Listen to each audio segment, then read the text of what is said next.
kita lihat di dalam sistem tubuh kita, sistem ada dua bias. Jadi salah satunya yang berfungsi sebagai regulator atau pengatur itu adalah sistem saraf. Ada sistem endokrin dan ada sistem nervosum. Jadi yang hari ini yang saya sampaikan pada sekalian ada sistem nervosum. Kemudian yang dua berikutnya nanti ada kaitan dengan sistem endokrin. Tapi bisa jadi antara dua sistem ini nanti bisa overlapping. Jadi tidak seperti ini. Jadi nanti ada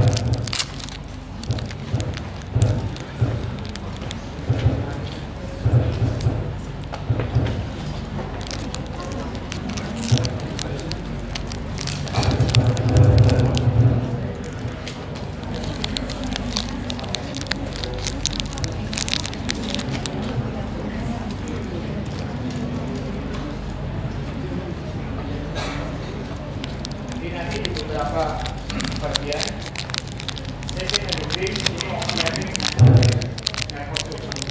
Nah, sekarang yang kita bahas adalah sistem nervosum sendiri.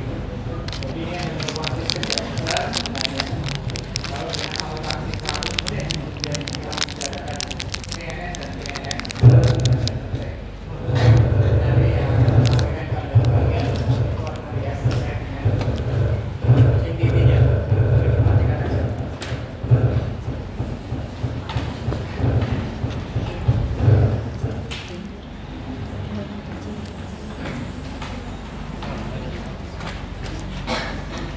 Di sistem saraf pusat itu sendiri itu ada dua, yang paling besar adalah cerebrum atau otak, kemudian yang kedua adalah medula spinalis.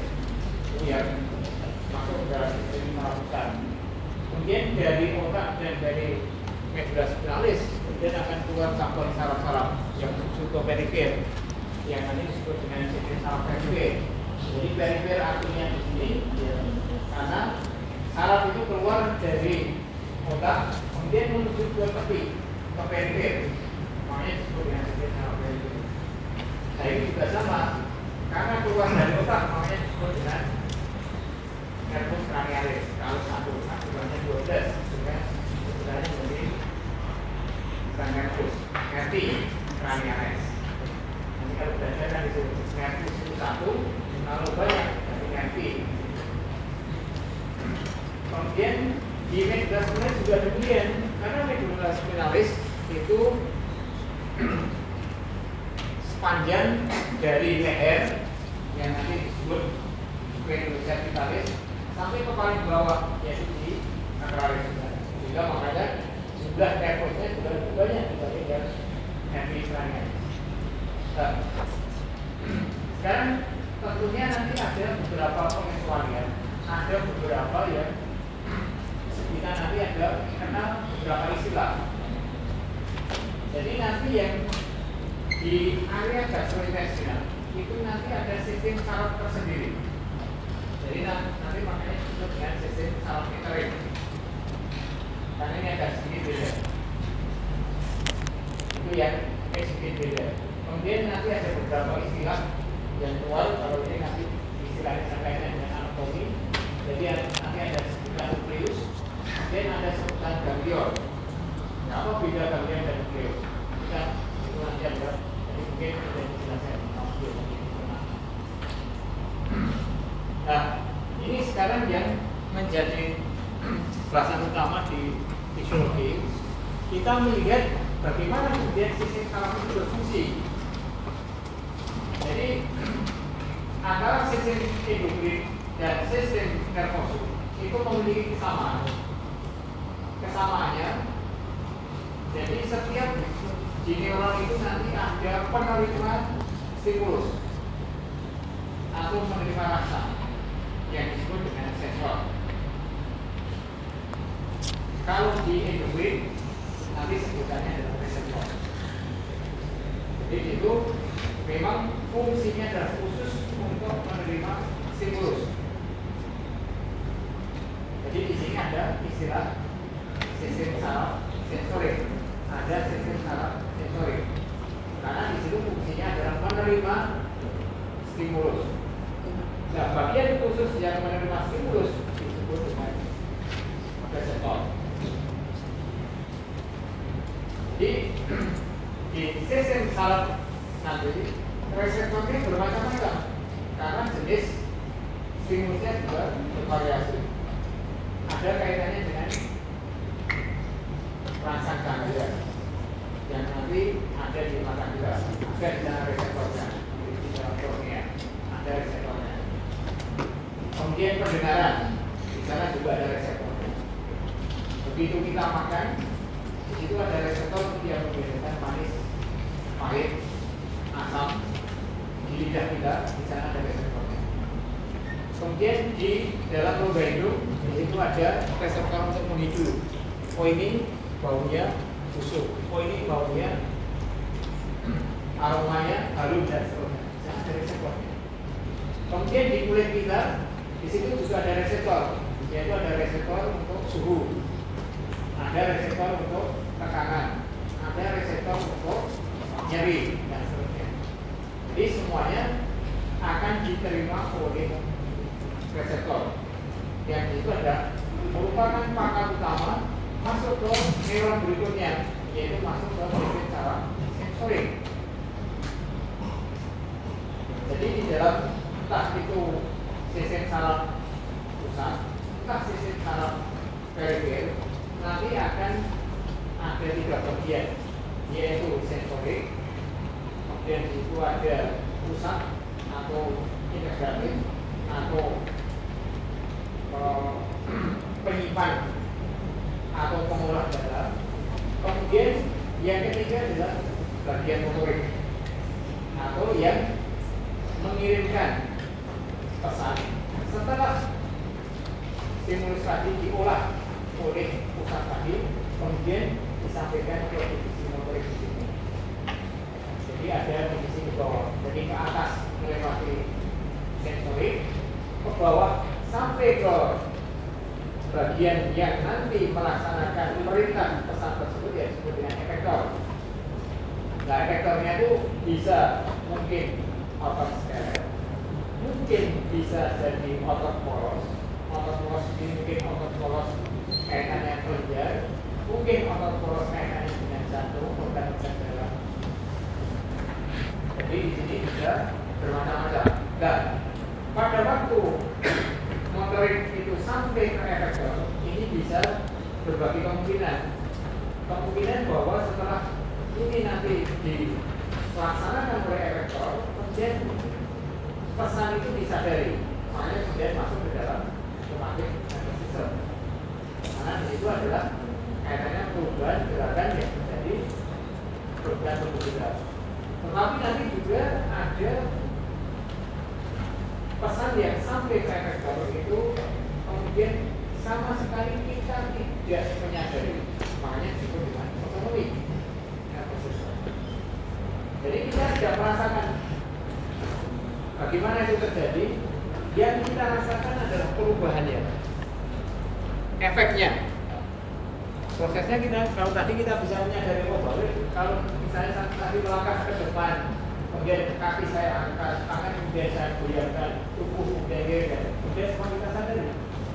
Tapi kalau misalnya yang terjadi di kelenjar, yang terjadi di otot poros, kemudian yang di jantung, itu kita tidak tahu kejadiannya apa.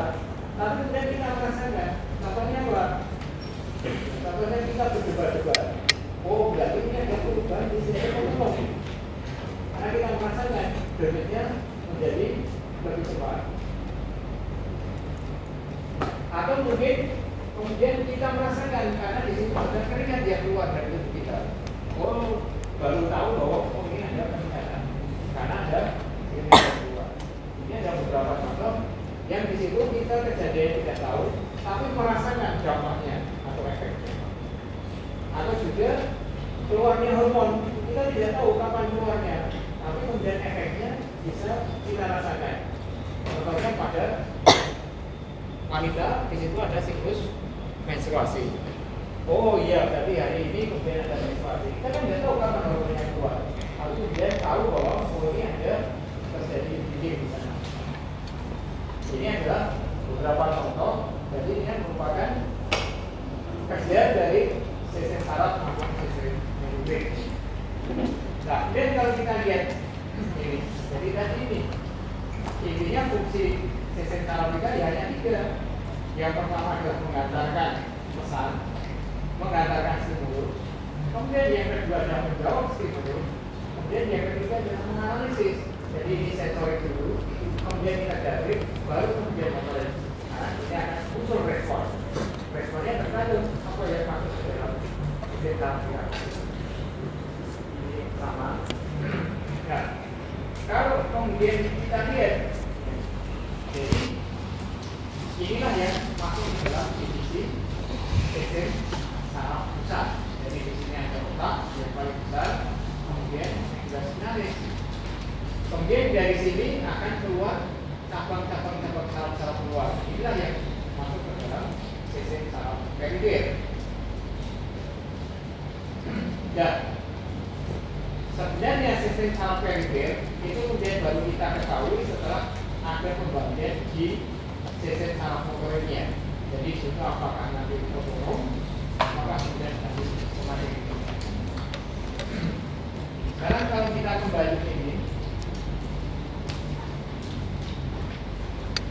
hanya mau perjelas yang tadi. Jadi sama. Jadi dimulai dari bagian luar, yaitu reseptor. Nah, reseptornya itu tidak mesti harus di permukaan luar, karena bisa jadi kan kalau berada di organ dalam, tentu reseptornya jadi ini. Jadi misalnya di situ ada penurunan kadar oksigen. Nah ini kan berarti ada stimulus di dalam. Ada penurunan kadar glukosa dalam sirkulasi darah. Nah ini juga menjadi stimulus. Jadi tidak mesti stimulusnya berasal dari luar, bisa stimulusnya berada di dalam tubuh kita. Atau kadar yang oksigen dan CO2 yang masuk ke paru. Nah itu juga menjadi bagian dari stimulus. Nah dari sinilah kemudian ini akan naik ke sesen saraf pusat. Jadi melalui sesen saraf sensorik. Atau kalau di anatomi akan lebih sering disebut dengan sesen saraf afferent. Namanya afferent di sini adalah menuju ke atas. Kalau kebalikannya meninggalkan pusat, maka disebut dengan sesen efferent.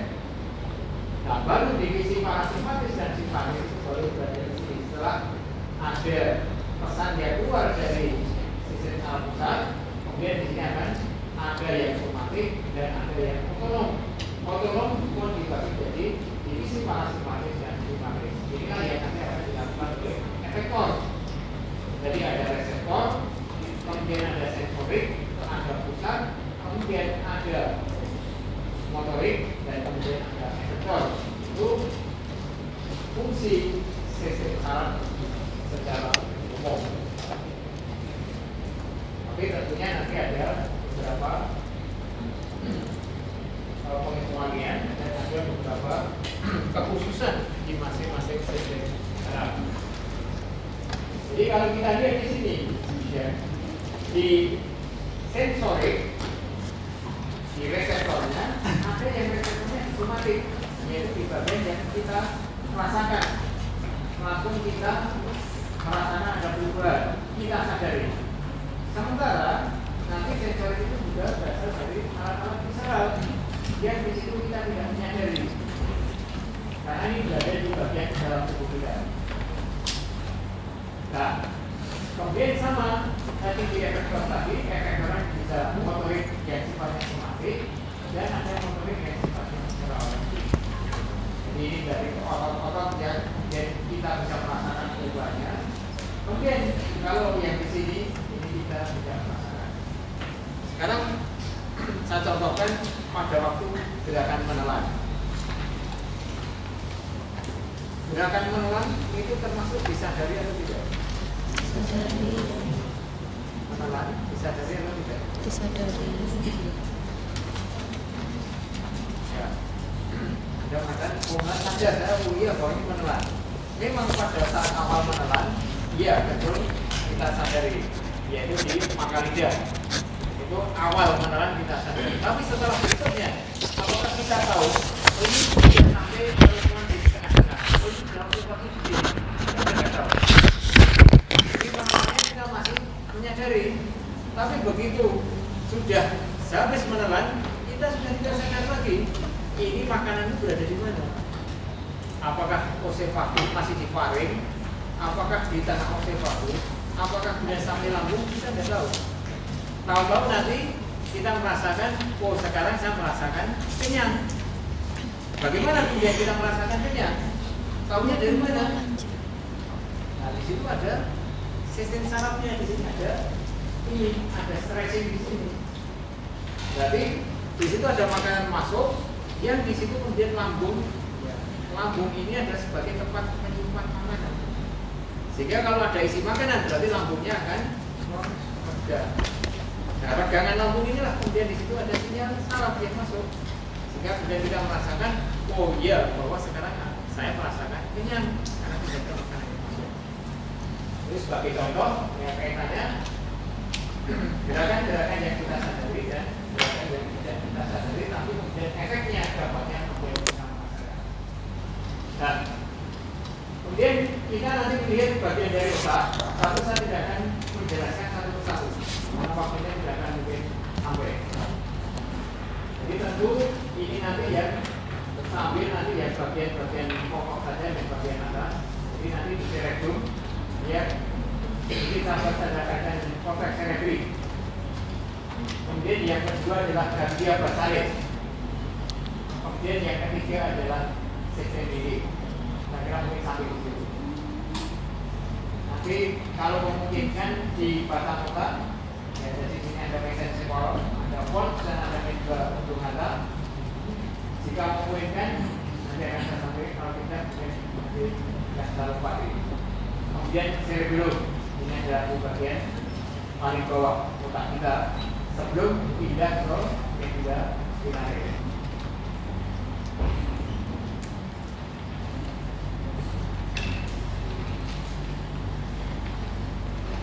Nah, sekarang kita lihat secara umum fungsi dari nervous system. Jadi kalau yang sensori dengan yang motorik itu sudah saya sampaikan tadi. Itu bisa kutip Sekarang kita lihat yang fungsi dari itu. Jadi di sini ada fungsi-fungsi yang kita rasakan di kehidupan sehari-hari kita. Kita akan masih merasakan sensasi. Jadi apakah nanti begitu sinar matahari itu seperti beberapa hari ini sinar matahari terasa terik sekali sehingga kita merasakan ada sensasi panas, atau mungkin nanti suhunya turun atau setelah hujan beberapa hari kemudian kita merasakan sensasi dingin. Ini adalah fungsi dari otak kita sebagai fungsi dari. Kemudian memori, ini pasti. Jadi memori ini nanti ada memori jangka pendek, ada memori jangka panjang, ada memori mana.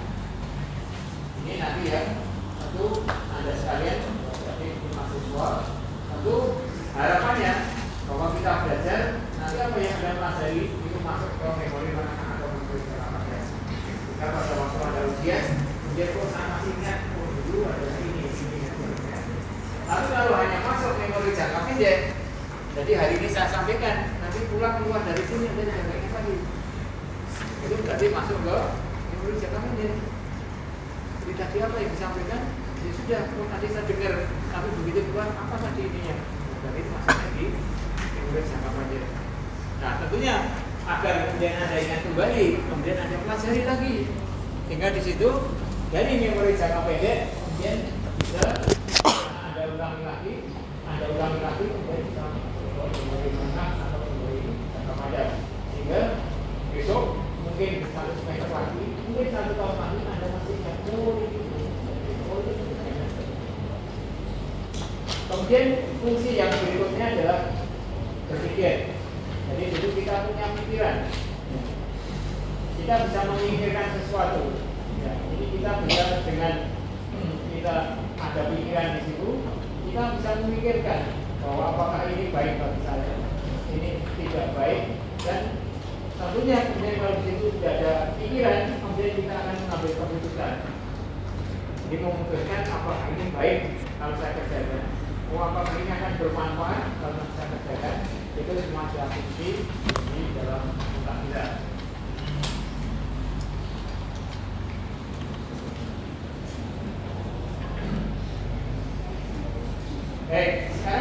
masuk ke cerebellum.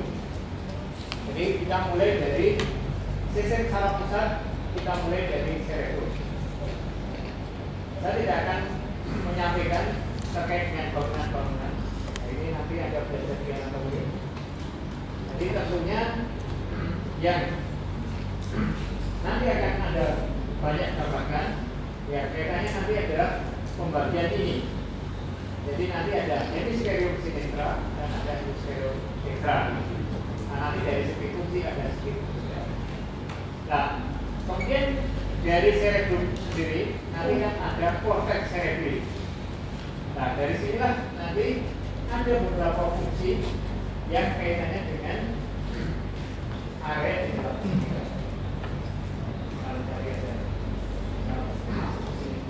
Nah, ini.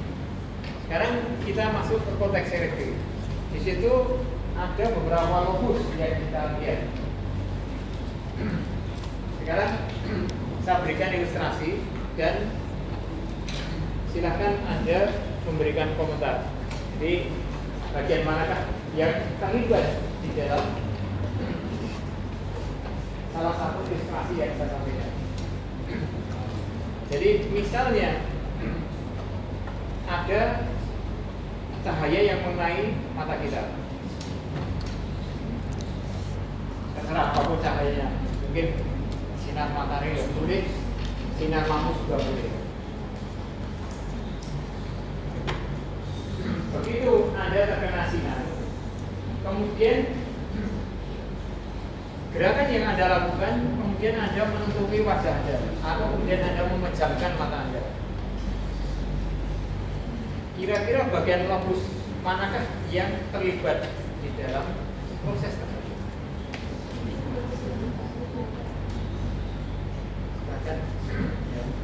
Siapa yang mau berkomentar? Silakan, siapa yang mau berkomentar? Lobus mana saja yang terlibat di situ? Apakah hanya satu lobus saja? Atau ada beberapa lobus yang terlibat di situ? Silakan, siapa yang mau berkomentar? Ini ilustrasi yang pertama. Aku saya kasih ilustrasi yang kedua. Jadi biar ini. Ilustrasi yang kedua, Anda mendengarkan suara. Ada suara, Anda mendengar. Begitu mendengar suara, kemudian Anda merespon, kemudian menjawab, membalas suara tersebut. Terus kemudian Anda menengok ke arah sumber suara. Jadi dari dua ilustrasi itu, apakah yang nomor 1 dan yang nomor 2 ini menggunakan lobus yang sama atau menggunakan lebih dari satu lobus di dalam menjawab, merespon dari sumber pelaksanaan? Menjawab. Ya, menjawab.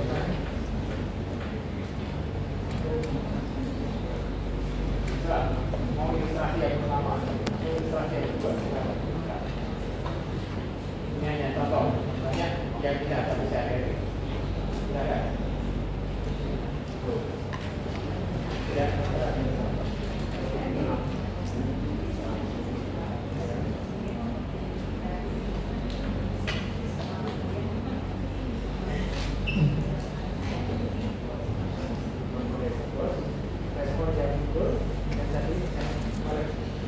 Memejamkan mata, terus kemudian aku menghindar, dan itu kemudian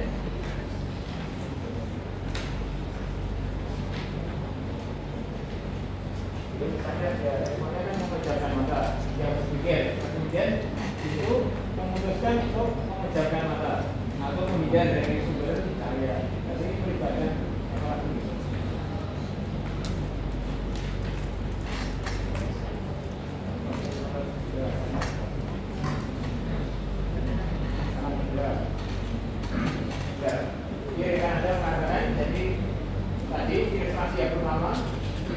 Karena ada sumber ini cahaya, kemudian di situ yang berperan ada di lobus occipitalis. Karena ini kaitannya dengan penglihatan. Nah, karena tadi ada rangsangan cahaya yang menyilaukan, kemudian ini sempat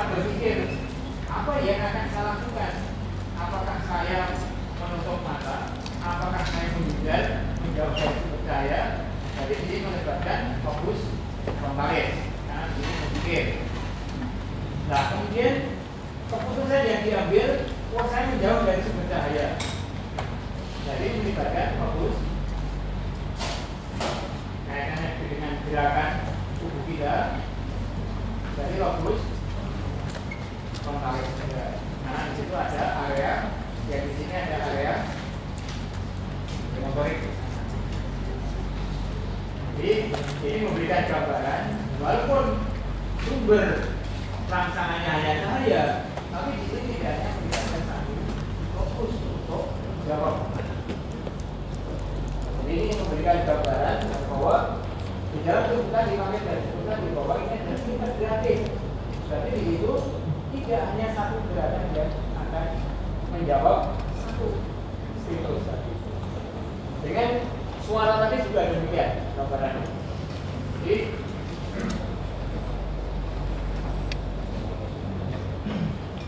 makanya kemudian kalau kita kembalikan di sini, berarti saya berikan ini. Pertama adalah mungkin interpretasi impuls. Impulsnya tadi apa? Oh, cahaya. Siapa yang bertanggung jawab? Oh, tanya di sana ada oksitalis. Oh, ini suara. Berarti di situ ada paritalis dan sebagainya. Nah, setelah itu kemudian tadi interpretasi. Apa yang harus dilakukan? Nah, kalau apa yang harus dilakukan, kemudian timbul jawaban. Oh ya, berarti harus digerakkan tubuh kita. Ataukah hanya oh ini disimpan saja di dalam memori dan seterusnya. Jadi di sini tentu banyak fungsi yang terkait dengan cerebrum. Jadi tidak hanya satu dua fungsi, tapi banyak fungsi yang terkait dengan cerebrum dan tidak hanya berdasarkan satu fokus.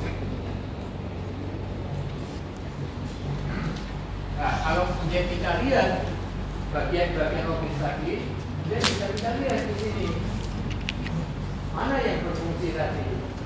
Kalau kita lihat ini, jadi kalau kita lihat secara umum kita masuk lagi ke ini. Jadi di dalam sistem saraf kita, ya isinya kan neuronnya tidak hanya satu, kan mayoritas isinya adalah neuron. Jadi dari stimulus yang masuk sampai ke efektor itu isinya kan koneksi antara satu neuron dengan neuron berikutnya. Jadi banyak neuron atau neuronnya itu berjajar satu dari perifer kemudian sampai ke pusat, dari pusat ke perifer itu isinya adalah neuron. Sehingga makanya tidak mengherankan bahwa kalau di sistem saraf itu isinya adalah neuron. Walaupun nanti di luar itu banyak, jadi di situ nanti ada penyokongnya. Jadi di situ ada astrosit, ada makroglia dan seterusnya, makrofag dan seterusnya. Nah, kemudian tentu di sini tadi area-area yang bertanggung jawab itu ada berada di beberapa area yang berbeda. Jadi ini nanti ada area untuk berbicara dengan program. Kemudian ada area sensorik untuk pembicaraan. Jadi pembicaraan di sini ada yang untuk motorik dan ada yang untuk sensorik, jadi berbeda. Ada lirik dan ada program. Yang di sini adalah untuk motoriknya. Sementara yang ada di sini adalah sensoriknya. Kalau kita lihat, ya, karena di sini tadi ada sulcus sentralis, yang di sini adalah area motorik, yang di sini adalah area sensorik. Makanya bisa kita lihat ini bisa terpisah di dua tempat yang berbeda. Nah, kalau digambarkan, jadi interaksi satu neuron dengan neuron berikutnya. Jadi kurang lebih kan kayak seperti ini. Jadi sel saraf atau neuron itu kan berbeda dengan sel pada umumnya. Kalau sel pada umumnya kan bentuknya bulat. Nah, sel saraf ini punya kaki. Kakinya ada akson dan ada dendrit di situ. Nah, di sini fungsinya berbeda. Di situ ada yang menerima rangsang dan yang itu akan menghantarkan rangsang. Jadi ini akan menerima stimulus, kemudian dia ini menerima, kemudian ini akan menghantarkan stimulus. Kemudian berikutnya adalah sinap, jadi hubungan dengan neuron berikutnya. berhubungan dengan neuron berikutnya sampai kemudian sampai di puncak, yaitu di daerah area sensorik atau area motorik. Jadi ini ya, reseptornya berada di tepi, ya, di berbagai tempat. Mungkin ada di bagian tulang, mungkin ada di otot, mungkin di kulit, dan seterusnya. Ya kalau kita lihat, ini ada perjalanan ya, stimulus dari neuron, dan neuron, dan seterusnya langsung sampai ke area sensorik yang ada di otak kita.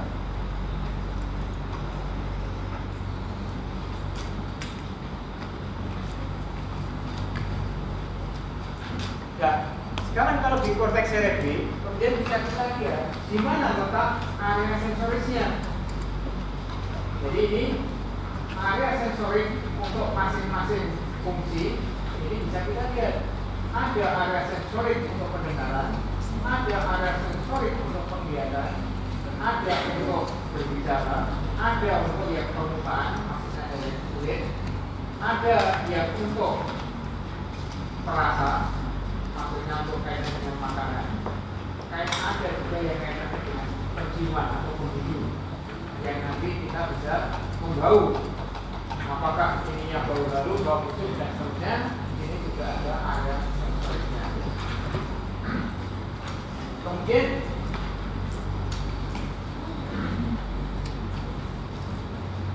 kita lihat ke berikutnya. Kalau yang saya sampaikan tadi adalah area sensorik untuk indera khusus.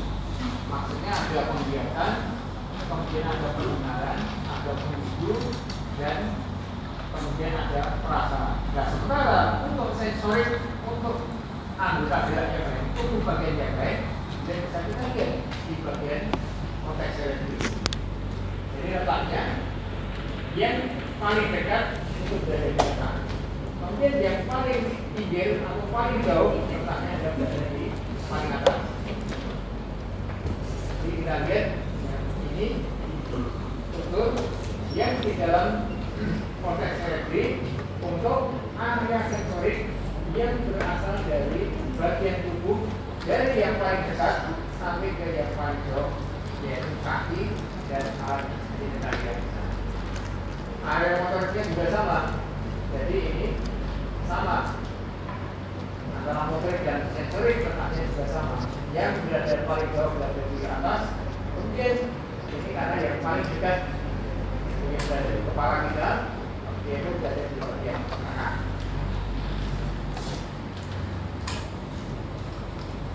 Kemudian yang berikutnya, jadi di dalam korteks cerebri di situ ada area sensorik, kemudian area asosiasi atau penghubung.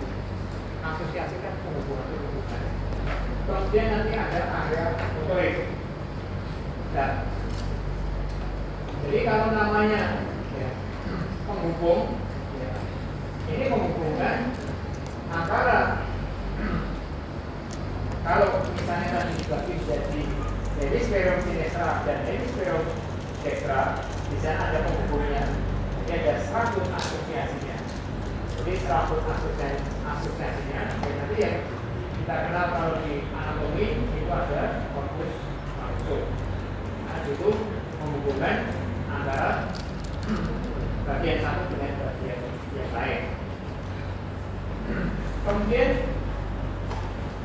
serabut asosiasi ini memang bukan termasuk ke dalam sensorik atau motorik, karena ini menghubungkan antara motorik dan sensorik. Jadi bukan masuk ke motorik, tapi juga bukan masuk ke sensorik.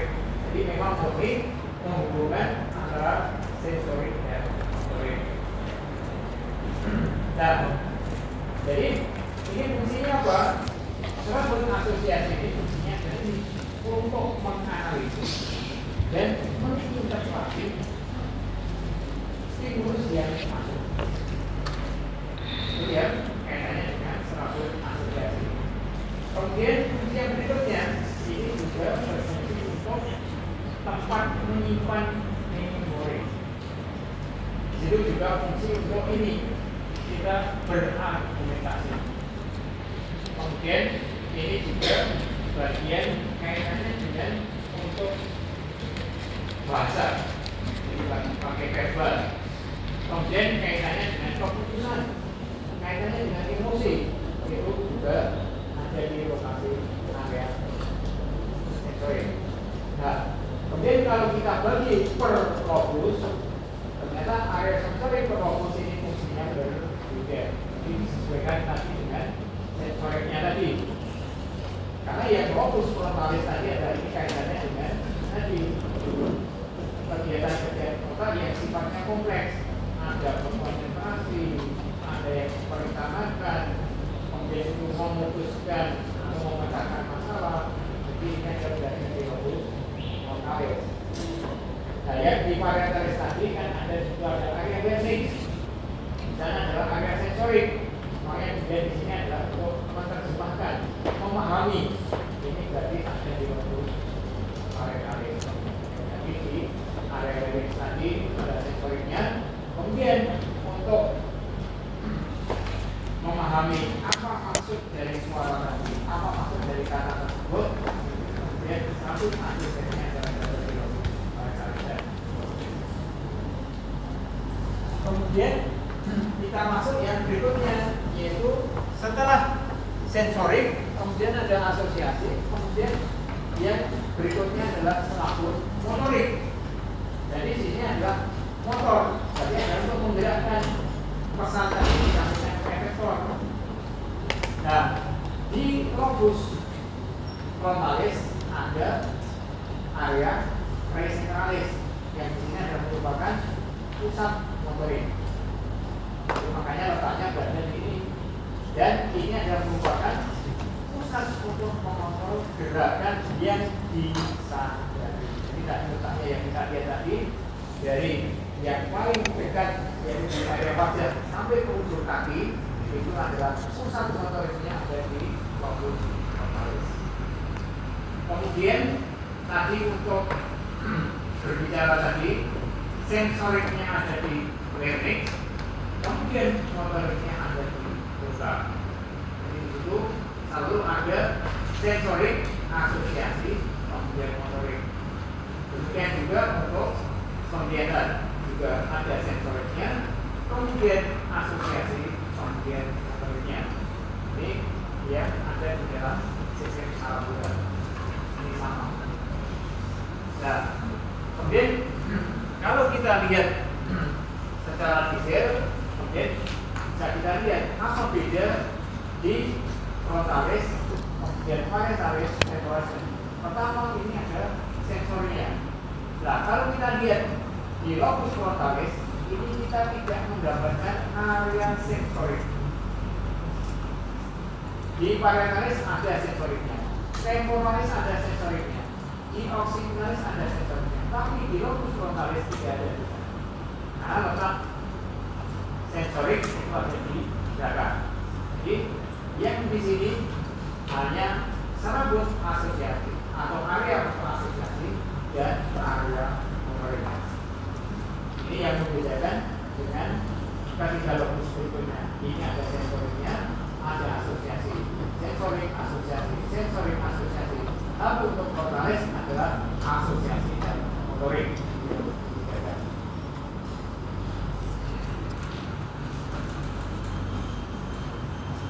Nah, kalau tadi kita lihat, tadi ada hemisferium sinistra dan destra.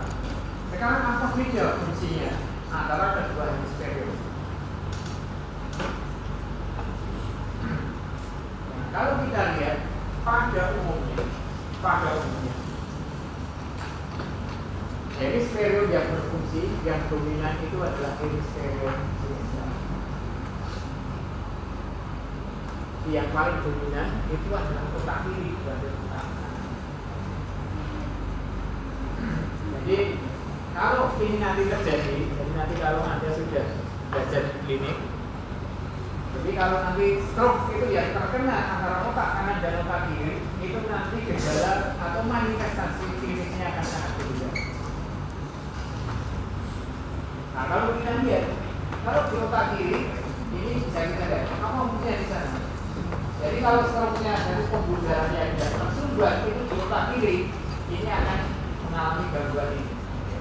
berbicaranya susah, untuk berpikir tidak bisa. Ya, kemudian untuk belajar apalagi analisis susah.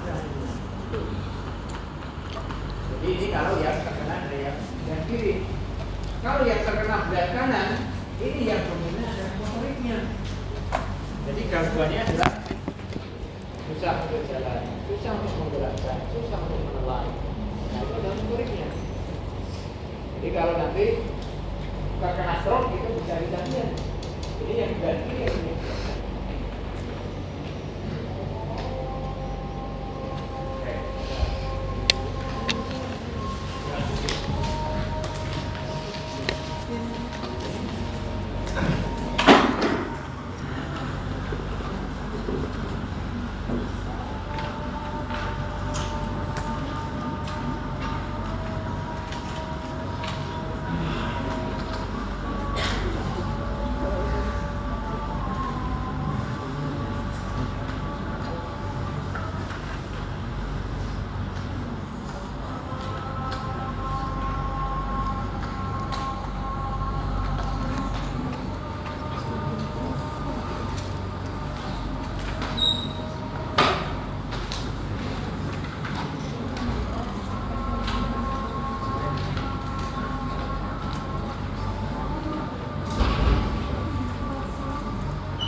Bergeser. Jadi kan pada umumnya yang dominan itu adalah yang kiri.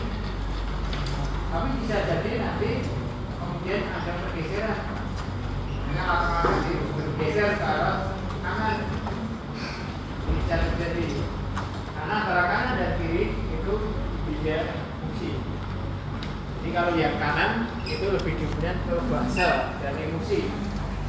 Jadi kalau nanti yang terkena bagian kanan, di situ ada bagian bahasa. Jadi dia bisa berbicara, dia bisa mengucapkan, tapi kemudian bahasanya tidak bisa dimengerti.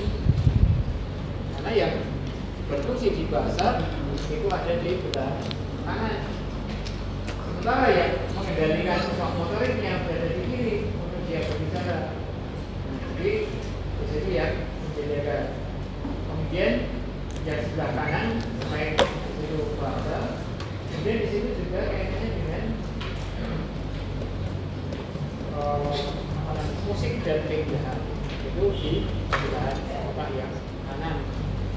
Jadi ini yang membedakan antara belahan kiri dan belahan kanan. Yang periksa ini pada dasar.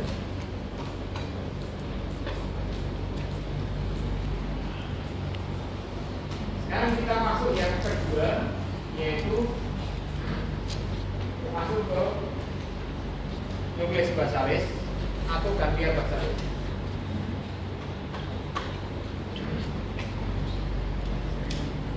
Jadi kalau kita lihat, ya, ini letaknya sekarang bukan berada di korteks. Tadi kalau korteks itu jelas berada di permukaan atau berada di bagian luar dari otak kita. Sekarang ini masuk ke dalam otak kita. Sekarang kita masuk ke ganglia basalis. Apa? Ya, kalau komponen nanti belajar di anatomi, langsung membahas apa fungsi dari ganglia basalis.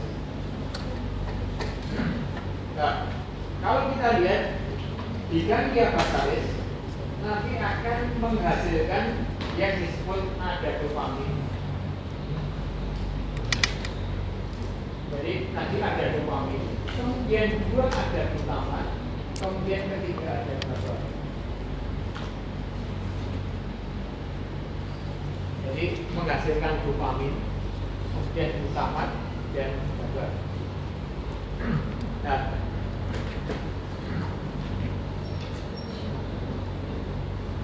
kalau sekarang ada pertanyaan, senyawa dopamin itu termasuk kategori senyawa apa? Dopamin.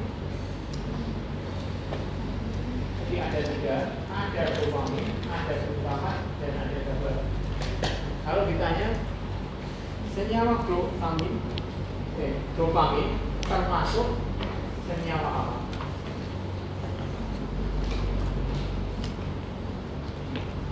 Apakah protein, apakah lemak, apakah karbohidrat, atau yang lain? Dopamin. Dopamin.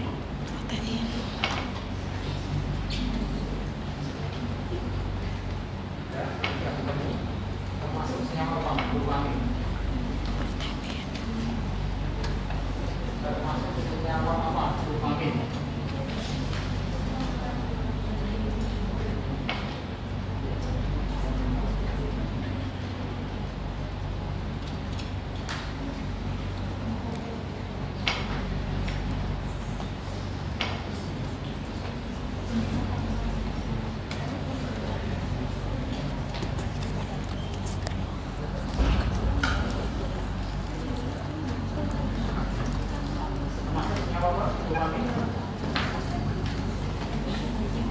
Ada yang tidak ketemu apa? Kategori dari dopamin termasuk senyawa. Ya, senyawa apa? Protein. Ada setuju? Dopamin termasuk protein? Setuju? Setuju? Dopamin masuk protein? Kalau dopamin itu termasuk protein, setuju?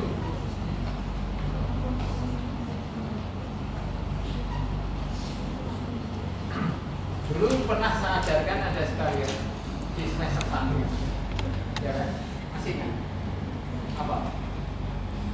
Untuk data protein, apa? Coba Anda cek.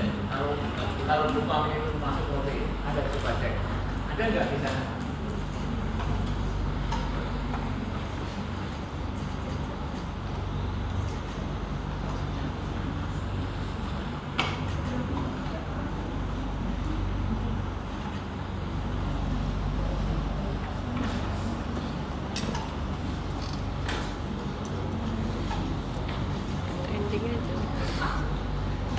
Ada? Ada nggak? Dopamin. Ada yang dapat menjadi surat? Ya. Buka. Paman unicorn. Ada nggak? Dopamin mana? Ada? Ada nggak? Dopamin loh yang saya tanya. Bukan dopamin reseptor. Ya, yang saya tanyakan dopamin. Besok kan kita puisi kan. Dopamin ada? Ada? Ketemu? Ada nggak? Ya? Yang namanya kan dopamin. Bukan dopamin reseptor. Yang namanya dopamin. Ada nggak? Ketemu? Ketemu ada? Dopamin. Pertanyaan saya bukan dopamin reseptor. Iya, kalau reseptor itu protein, iya pasti reseptor. Tapi pertanyaan adalah dopamin. Ketemu nggak? Ketemu. Kalau Anda nggak menemukan, berarti dopamin bukan. Nah, dari mana asalnya dopamin itu?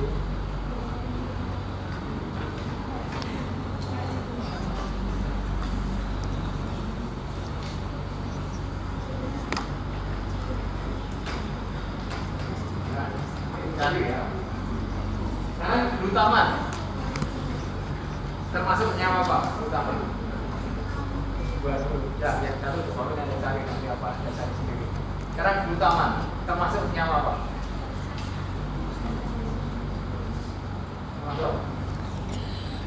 Glutamat. Masuk. Save dulu. Asam amino. Nama lengkapnya apa? Asam aminonya. Nama lengkapnya. Ya. Lengkap. Apa? Nama lengkapnya glutamat sebagai asam amino. Ada berapa asam amino yang Anda ketahui? 11. Ada berapa asam amino? Baru semester kemarin. Ya, baru semester. Ada berapa asam amino? 20. Yang bersifat asam ada berapa? Asam amino yang memiliki sifat asam ada berapa? 7. Asam amino yang memiliki sifat asam ada berapa? Ada berapa? Asam amino yang memiliki sifat asam ada berapa? Tapi nanti tidak akan usia lagi kan saja. Ada berapa? Asam amino yang bersifat asam ada berapa? 5, 3, 6, 9, 2, berapa? Berapa? 2. 2 itu apa saja? Asam glutamat dan asam aspartat. Itu yang lainnya. Kalau banyak kayaknya masih macet. Cuma 2. Asam glutamat dan asam aspartat. Berarti glutamat masuk kategori asam amino. Nah, sehingga makanya nanti di dalam sesi salam nanti akan ada kenal istilah ini. Ada neuropeptida, ada neuroendokrin, ada neurotransmitter. Ada tahu bedanya? Apa itu neuropeptida? Apa itu neuroendokrin? Apa itu neurotransmitter? Tahu bedanya? Untuk kuliah yang semester ini kan ada neuroendokrin kan? Nah, ya saya akan bahas. Ya. Sekarang apa bedanya neuropeptida dan neurotransmitter? Kalau di situ depannya neuro, artinya apa? Ada 3, ingat-ingat saja di situ ada depannya ada kata neuro, berarti salah. Peptida berarti protein. Berarti protein yang ada di sistem nervosom atau peptida yang ada di neuron. Nah, kalau neurotransmitter sama atau beda dengan neuropeptida? Sama atau beda? Beda. Bedanya di mana? Transmitter itu apa? Transmitter apa? Transmitter. Transmitted.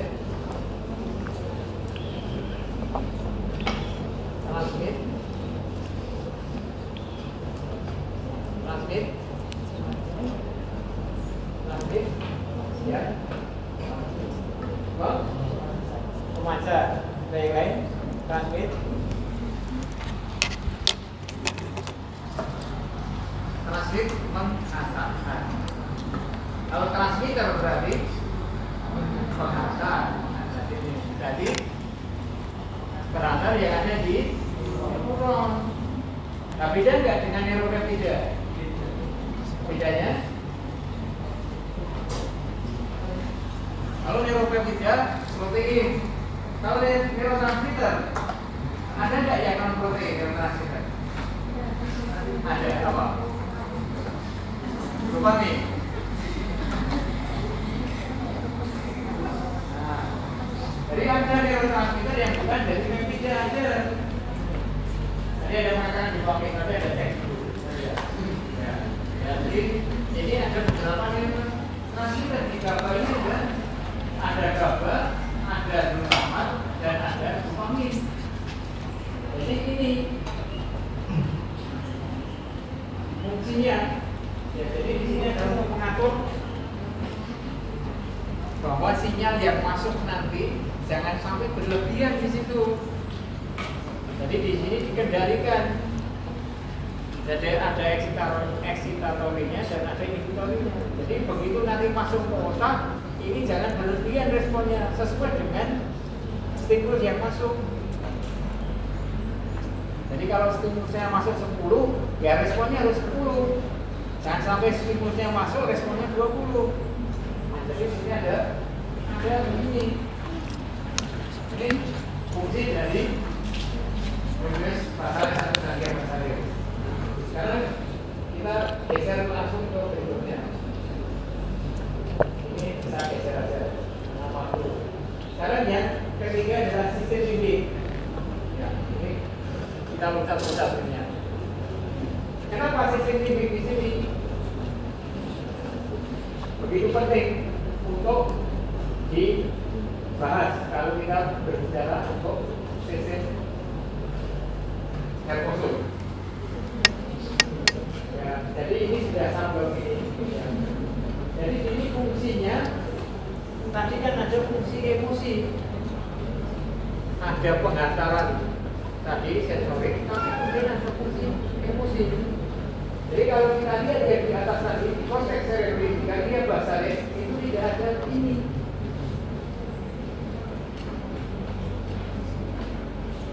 Jadi di sistem bimbing, ya ini adalah salah satu pengendali untuk pusat emosi. Nah, dan kita lihat fungsinya apa kok? Tahu bahwa kalau itu fungsinya untuk itu, ya kita lihat ini. Jadi kalau di situ kaitannya dengan perasaan, ya, kaitannya dengan dirasakan, kaitannya dengan di situ ada perubahan ini adalah fungsi dari sistem bimbing. Nah, yang kita lihat sifat yang kaitannya dengan sistem bimbing, yang kita lihat di sini ada ini. Kalau sampai di situ orang memiliki sifat agresif, pemalas. Jadi ini adalah perannya ada di sistem bimbing. Kaitannya dengan kontrol emosi. Ya, yang pertama adalah kaitannya dengan ini. Kalau kita lihat kondisi sekarang, ya, kita lihat kondisi sekarang yang terjadi di negara kita. Ini banyak sekali terjadi kasus kriminal. Apa penyebabnya?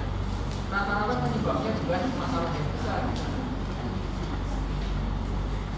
Nah, berarti ini adalah menunjukkan sifat agresif. Jadi ini fungsinya ada di sistem bimbing. Kemudian yang kedua ada sistem ini, sifat yang kedua adalah rasa takut di situ.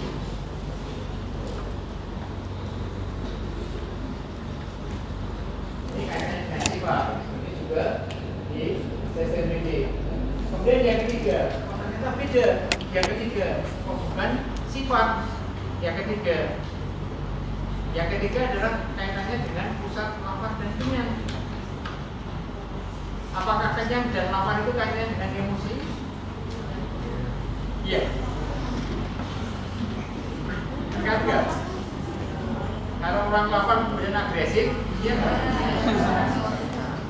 Jadi ada kaitannya karena di sini. Tapi ternyata tempatnya beda. Sama-sama di sistem limbik, tapi tempatnya beda. Kalau pusat lapar dan pusat kenyang, letaknya ada di hipotalamus. Anda tahu hipotalamus itu pusat? Anda tahu hipotalamus itu adalah pusat?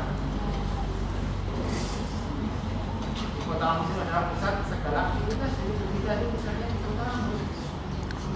Makanya termasuk lapar dan kenyang tadi. Apa tuh? Loh. Kaitannya pengatur suhu. Anda sudah pernah minum temperatur suhu? Tidak. Di mana pusat pengatur suhu? Di mana pusat pengatur suhu? Di mana? Hipotalamus.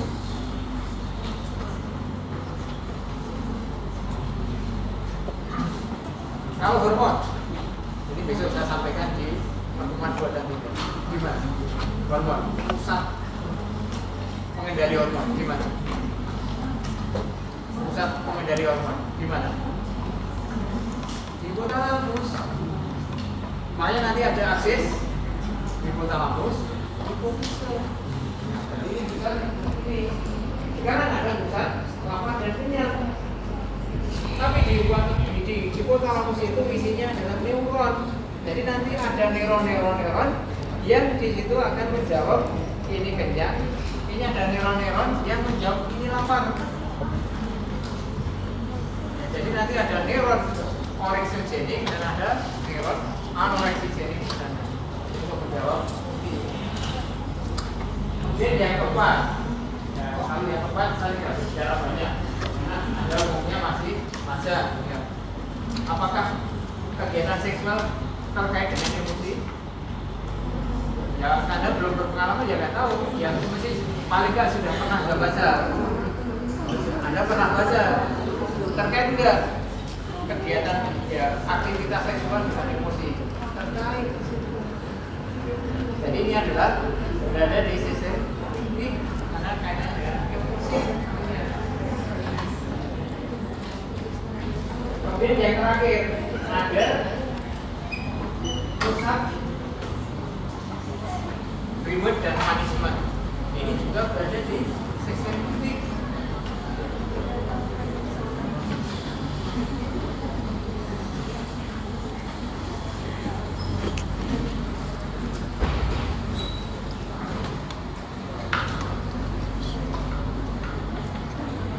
Tapi kalau kita lihat di sini, ini memang tidak hanya di sana saja, memang tidak di hipotalamus, tapi ada ini. Kenapa melibatkan frontal di sana? Kan karena di situ ada tindakan, ada kegiatan. Oh, kegiatannya ini menyimpang. Oh, ini kegiatannya tidak. Oh, ini kegiatannya bagus dan seterusnya kan ada kegiatannya. Jadi tidak hanya di posisinya ada, tapi juga di frontalnya karena ada aktivitas yang dilakukan. Jadi ya terkait dengan fungsi yang kedua ini ya. Sekarang selain emosi, selain korteks cerebri dan seterusnya, sekarang kita yang ini bagi Anda sekalian sangat diperlukan untuk fungsi otak terkait dengan memori. Nah, sekarang ya tantangan Anda sekalian. Kalau harapannya nanti kalau ada ujian kemudian bisa ingat kembali apa yang Anda pelajari. Kira-kira apa yang Anda dapatkan data atau yang Anda pelajari itu disimpan di memori yang apakah memori jangka pendek, apakah memori jangka panjang, ataukah memori jangka panjang. Jadi kalau nanti harapannya Anda belajar dan kemudian ingat yang Anda pelajari, saya mengerjakan dengan baik. Jadi apakah yang Anda pelajari nanti masuk ke memori jangka pendek, memori menengah, ataukah memori jangka panjang?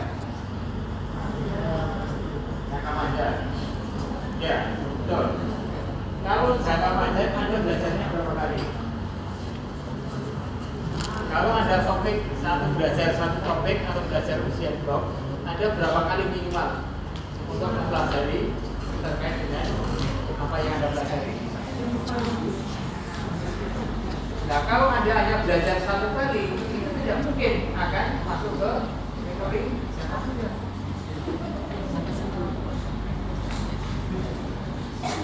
Ya, kalau hanya Anda belajar sekali, atau ya sudah saat ini datang, besok nggak usah belajar lagi. Berarti kan hanya sekali Anda terpapar gitu. Apakah Anda akan berharap bahwa nanti kemudian ujian Anda masih ingat lagi?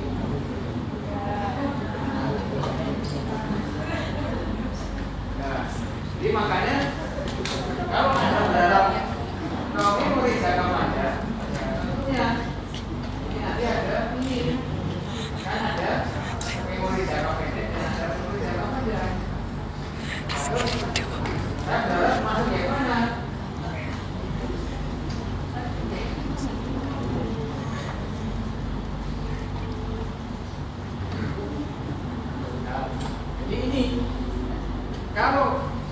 Kalau nanti yang Anda hafalkan pada ujian itu kaitannya dengan angka, nggak mungkin sekali Anda hafal. Ya, kan ada nanti pertanyaan, ya kan di ujian ada yang nanyakan angka nggak? Ada nggak? Ada. Hanya, nah kalau di situ ditanya angka, Anda belajar sekali, kemungkinan banyak lupanya adalah besar. Nah, umumnya ini, ya. Angka dan ini kata itu biasanya adalah di jangka pendek, disimpan di sana. Kalau disimpan di sini, ya sudah. Ini nanti 1 menit, 5 menit setelah keluar, ya sudah lupa. Nilainya berapa? Apakah 10, apakah 1, apakah 100? Ya lupa.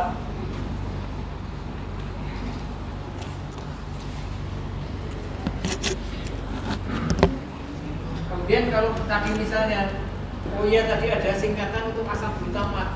Asam glutamat itu singkatannya apa ya? Apakah ASD, apakah blue atau apa? Sudah keluar tadi.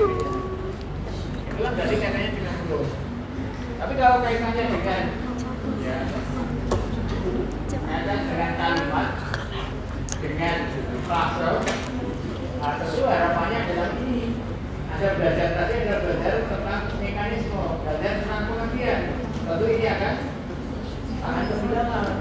Tapi di situ ada caranya atau ada syaratnya. Tidak mungkin kemudian sekali Anda belajar kemudian masuk ke jangka panjang. Jadi tentu di sini akan ada pengulangan.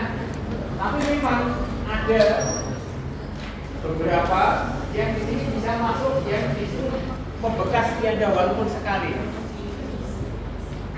Sekarang saya tanya, apakah Anda masih ingat kejadian yang sudah beberapa tahun yang lalu kemudian membekas pada Anda, terkesan dengan kegiatan tersebut yang sampai sekarang Anda masih ingat? Masih ingat? Jadi seperti ini. Kalau kita masih ingat betul, kejadian begini dan seterusnya. Nah, kenapa ini memori ini penting dipelajari? Ini kaitannya sama dengan tadi yang saya sampaikan tadi di stroke tadi, apakah terkena belah kiri dan belah kanan. Di memori juga demikian. Kalau nanti di situ ada kejadian benturan di kepala, kemudian Anda menanyakan kepada seseorang, tadi ada tanya, Anda sekarang gimana?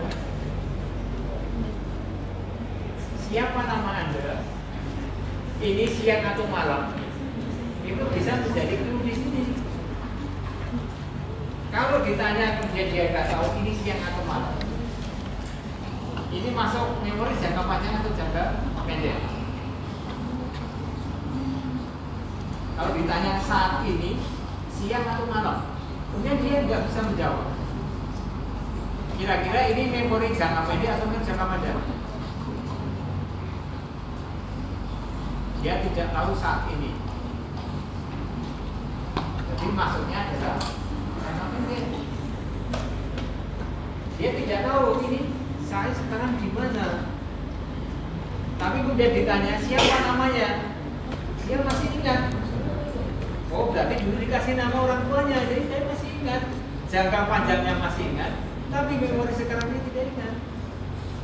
Jadi nanti betul betul nanti akan terjadi kalau nanti ada misalnya di emergency, ada kecelakaan, di situ ada benturan kepala. Dan ini salah satu pertanyaan wajib yang Anda tanyakan untuk analisis.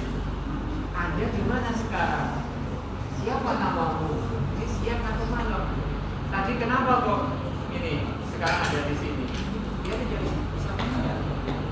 Jadi ini sebagai salah satu untuk mengetahui fungsi memori dari seorang individu. Apakah terjadi gangguan di memori jangka panjang atau memori jangka pendek? Kaitannya dengan kejadian yang baru saja terjadi. Kejadian-kejadian kecelakaan ini umumnya kan terjadi karena trauma kepala. Lalu otak yang akan terkena. Salah satunya adalah gangguan di sini, gangguan memori.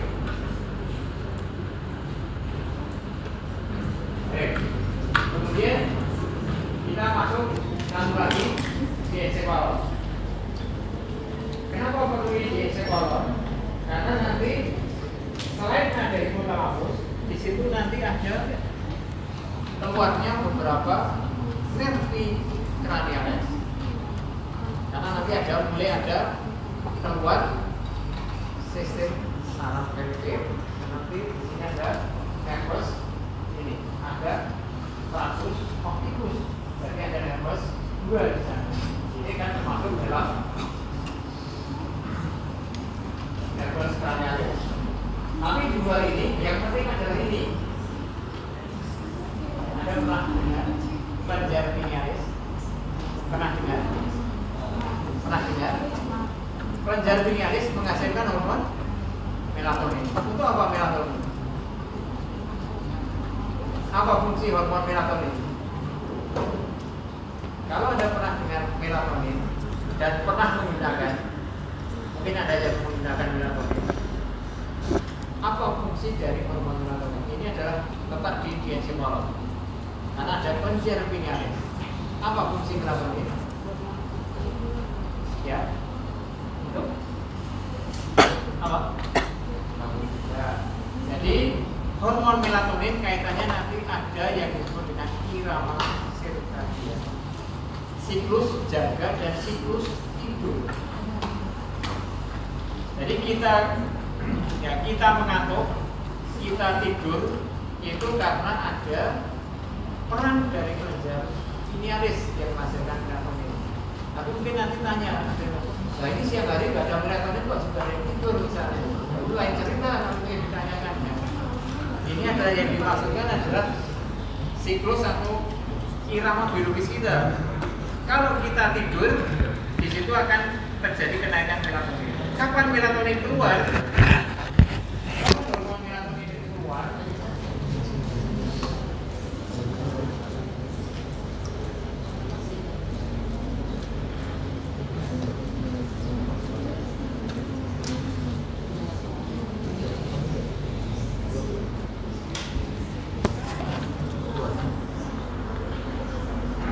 kapan hormon melatonin itu keluar?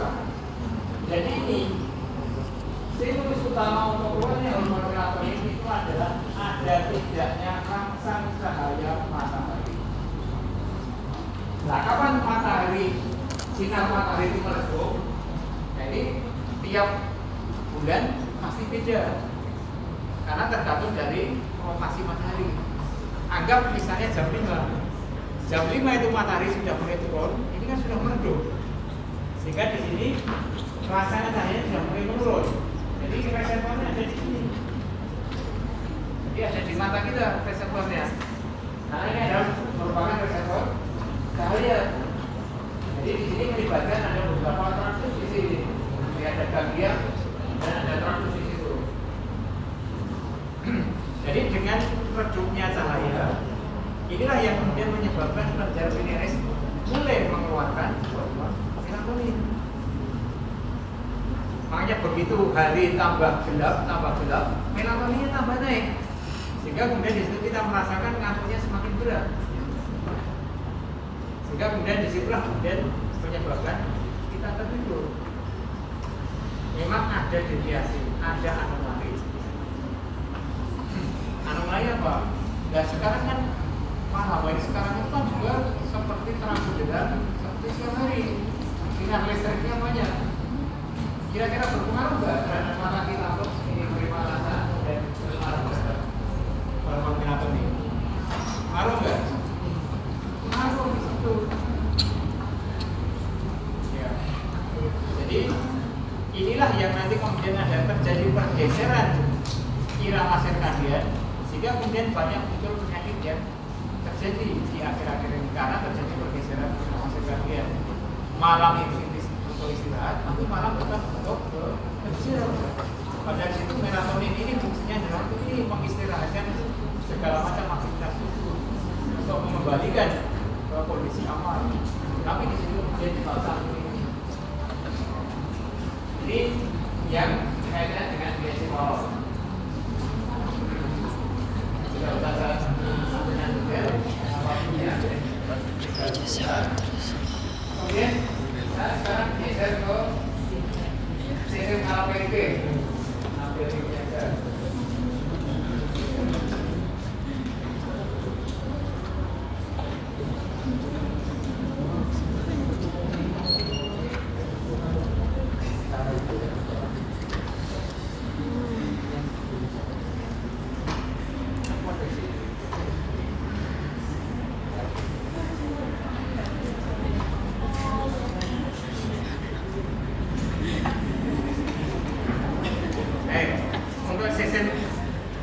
Kita langsung menuju ke divisi motorik, yaitu di situ ada parasimpatis dan simpatis. Jadi nanti untuk nervi cranealis dan nervi spinalis nanti silahkan dilihat sendiri. Ada 12 pasang dan 31 pasang. Sekarang yang Anda perlu bedakan di sini ada divisi motorik. Jadi di sini ada simpatis dan parasimpatis. Apa bedanya? Sekarang Anda lihat di gambar ini. Apa bedanya divisi parasimpatis dan divisi simpatis? Lihat gambar yang atas dan gambar yang paling bawah. Apa bedanya? Anda nggak usah belajar, tapi lihat gambar. Mungkin apa bedanya? Ini sudah bagian dari belajar.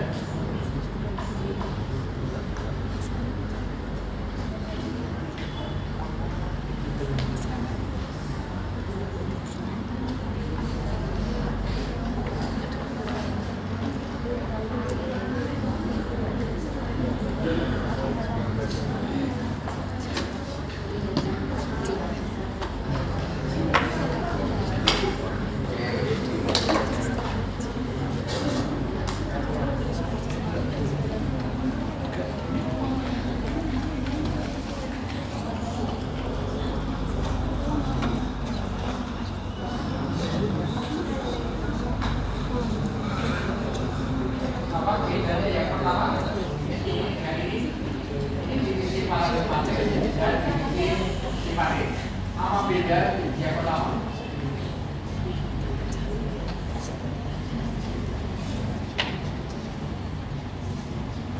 Gambar ini dengan gambar ini, apa beda yang pertama yang kita coba? Di tempat gambar, apa perbedaan yang pertama? Silakan. Perbedaan pertama Pak, yang dari gambar paling atas dan paling bawah, membedakan divisi parasimpatis dan divisi simpatis. Apa? Perbedaan pertama, gambar yang pertama apa bedanya? Apa? Neurotransmitter, kenapa? Ya, neurotransmitter, apa bedanya? Yang atas dan bawah untuk neurotransmitter.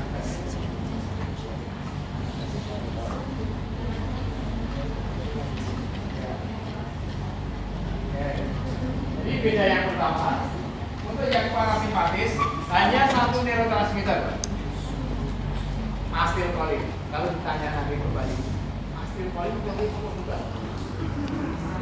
Iya kan tadi ini kan sebutan tadi neurotransmitter. Lalu ini bisa disebut neuropeptida enggak asetilkolin? Jadi Anda kalau ditanya begitu ya harus buka. Ini dibuat di protein ada enggak asetilkolin? Kalau enggak ada ya berarti bukan protein. Itu belajarnya. Yang pertama bedanya adalah neurotransmitternya divisi parasimpatis hanya satu neurotransmitter. Yang di atas menggunakan dua neurotransmitter, yaitu yang pre-nya acetylcholine, yang post-nya adalah neuroepinefrin. Norepinefrin atau epinefrin. Perbedaan kedua, satu neurotransmitter, dua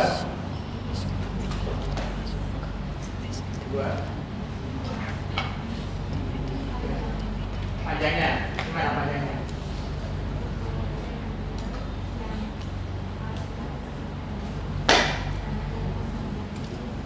Oke.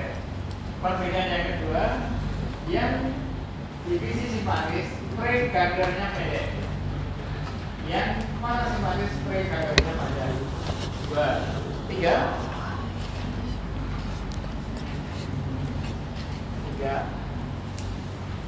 satu pre-nya panjang pendek, dua neurotransmitter, tiga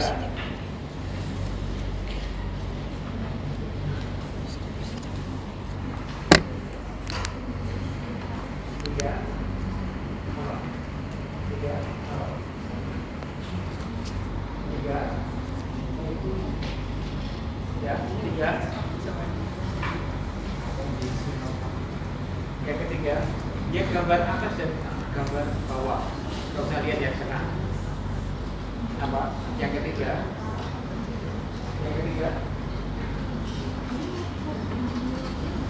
pasti tadi sudah disebut. Yang ketiga adalah letak ganglionnya. Kalau ini ganglionnya, ganglion ini yang simpatis, ganglionnya dekat dengan simpatis. Kalau yang ini, yang parasimpatis, ganglionnya dekat dengan nephron. Ini dekat dengan sini, ini dekat dengan sini. Itu dari sisi perbedaan. Nanti kalau ditanya pusatnya di mana, pusat simpatis dan pusat parasimpatis itu beda letaknya. Jadi gambar ini nggak ada. Nanti akan ada pusatnya di mana? Ada.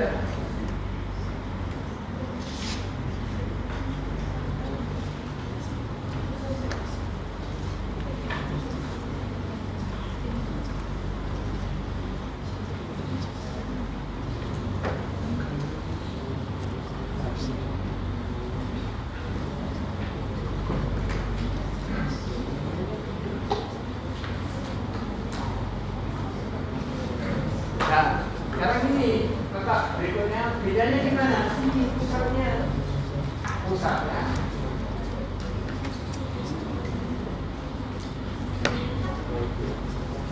Yang simpatis itu di thoracolumbar, yang parasimpatis ada di kranial dan analis. Karena di sini ada kranialis 3, 7, 9, dan 10. Ini ada kranialis. Terus kemudian ada di segmen di sakralis 2 sampai 4 itu beda antara divisi simpatis dan parasimpatis. Kalau nanti dilihat jauh, ada yang dia ini keluar dari sini, ini berarti kalau keluar dari level 10, berarti ada divisi parasimpatis. Ini divisi parasimpatis. Kalau yang berada di sini adalah divisi simpatis.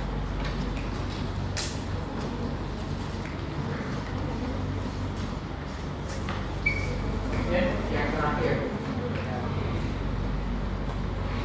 ini refleks sampai ini. Yang terakhir adalah kaitannya dengan siapa saja berhitung dari otak kita.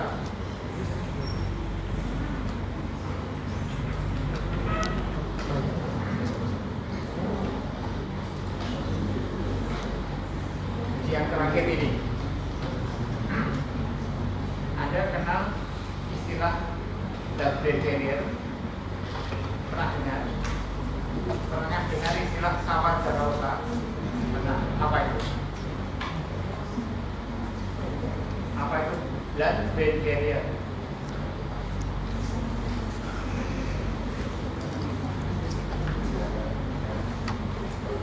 Karena di sini ada aliran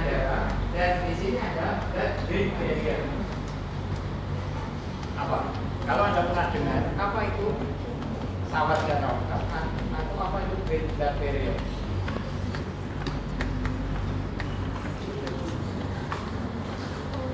Ya, yang menyampaikan ini terakhir, apa artinya blood barrier? Blood barrier.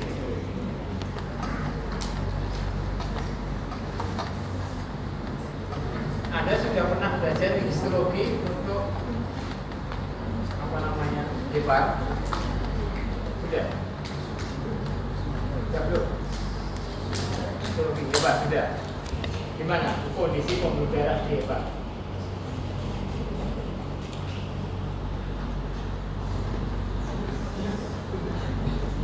Karena sel penyusun pembuluh darah itu apa selnya? Sel penyusun pembuluh darah di lapisan dalam pembuluh darah, penyusunnya selnya adalah endotel. Nah, sekarang hubungan endotel satu dengan endotel yang lain di sel hepar itu seperti apa?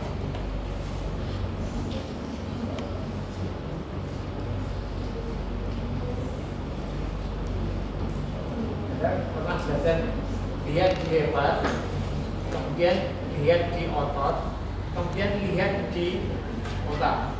Apa bedanya? Kaitannya interaksi sel endotel satu dengan sel endotel lainnya. Sel endotel satu dengan sel endotel sebelahnya. Apa bedanya?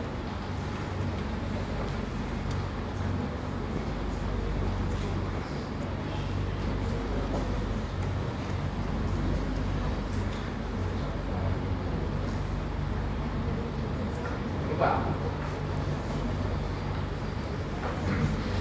Kalau sel satu dengan sel lain itu dia berdekatan, berhimpitan, atau bersatu. Boleh sel epitel, boleh sel endotel, boleh sel mukosa yang lain. Kalau ada sel satu dengan sel lain, apakah dia letaknya berdekatan, apakah letaknya berhimpitan, atau mereka melekat satu sama lain?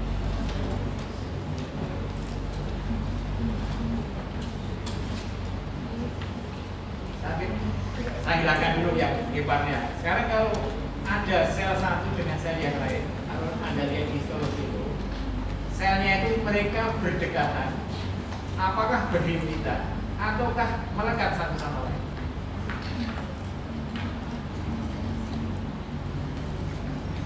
Tidak semuanya. Ya, yang mana? Nah ini sama. Mau menuju ini, Anda biar tahu, biar paham maksudnya. Gimana? Ya tahu. Kalau hati itu fungsinya itu apa? Salah satu fungsi di hati fungsinya itu apa? Enggak? Fungsi salah satu fungsi hati. Anda sudah belajar di blok metabolisme, ya kan? Ya, blok 1.2. Ya, metabolisme. Ya, benar. Blok 1.3 ya, sudah. Ya. Apa fungsi hati untuk metabolisme?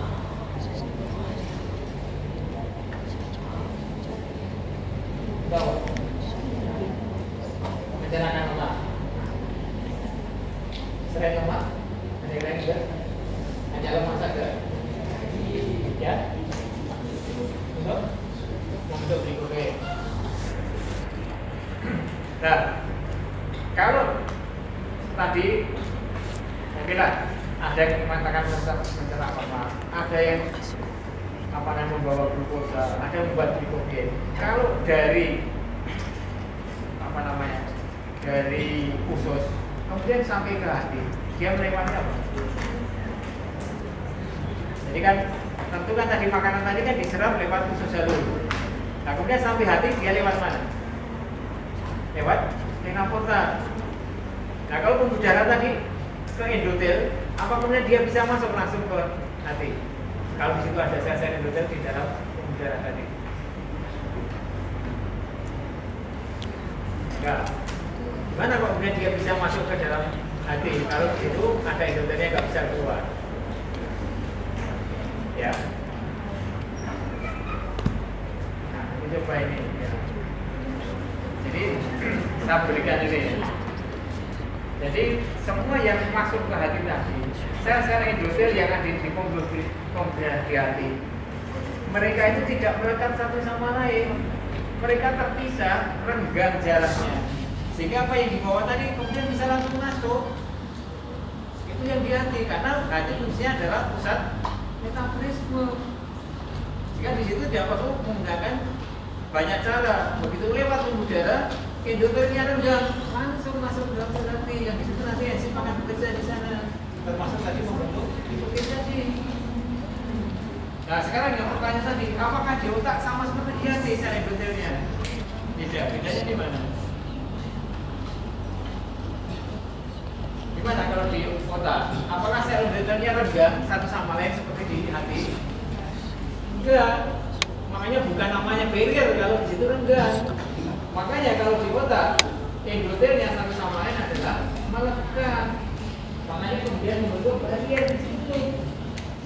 Jika dia tidak begitu saja bisa masuk ke dalam sel-sel otak atau neuron, sehingga itulah yang menjadi barriernya tadi.